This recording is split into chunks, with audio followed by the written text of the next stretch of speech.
একজন মা তার ছেলেকে জন্ম দেন নারী থেকে, একজন স্ত্রী সেই ছেলেকে স্বামী হিসাবে জন্ম দেন হৃদয় থেকে। একজন মা তার অদেখা ছেলেকে অনুভব করেন পেটে হাত রেখে 10 মাস। একজন স্ত্রী সেই অচেনা ছেলেকেই অনুভব করেন বুকে হাত রেখে সারাটা জীবন। একজন মা জন্ম দেন একজন শিশুকে, একজন স্ত্রী জন্ম দেন একজন পরিণত পুরুষকে।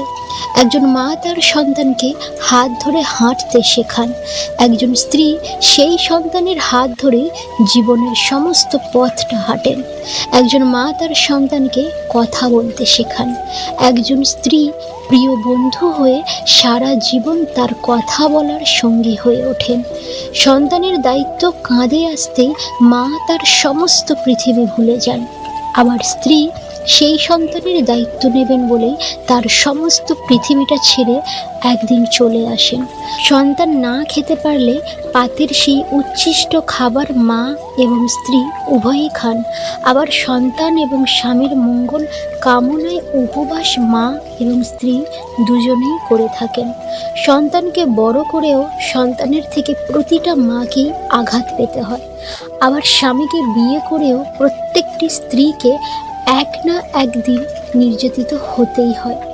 মায়ের কাছে সন্তানের জীবনের দায়িত্ব নেওয়ার শুরু প্রায় 20 বছর, স্ত্রীর কাছে স্বামীর জীবনের দায়িত্ব নেভানোর শেষ বাকি 60টি বছর।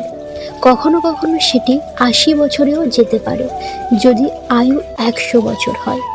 সন্তানের শৈশবে তার মলমূত্র মাই পরিষ্কার করে, সন্তান যখন বৃদ্ধ হন তখন তার এই একই দায়িত্ব স্ত্রীর কাঁধেই বর্তায়। মায়ের কোল হলো সেই কোল যেখানে সন্তানের জন্ম হয়, অর্থাৎ প্রথম বিছানা। স্ত্রীর কোল হলো সেই কোল যেখানে আমাদের মৃত্যু হয়, অর্থাৎ শেষ বিছানা। কিন্তু সমাজ এবং পরিস্থিতি আজ এমনই যে ছেলেটির বিয়ের পর মায়ের সাথে স্ত্রীর তুলনা করে প্রতিটা মুহূর্তে মাকেই শীর্ষস্থানে রাখেন।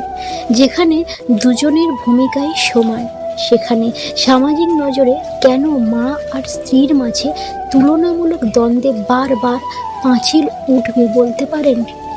গর্ভ থেকে জন্ম নেওয়াটাই মা ও স্ত্রীর মধ্যে যদি সবচেয়ে বড় পার্থক্য হয়ে থাকে, তাহলে শেষ কথা একটাই বলবো, একজন আপনাকে গর্ভে ধারণ করেছেন, অন্যজন আপনার জন্য গর্ভ ধারণ করবেন।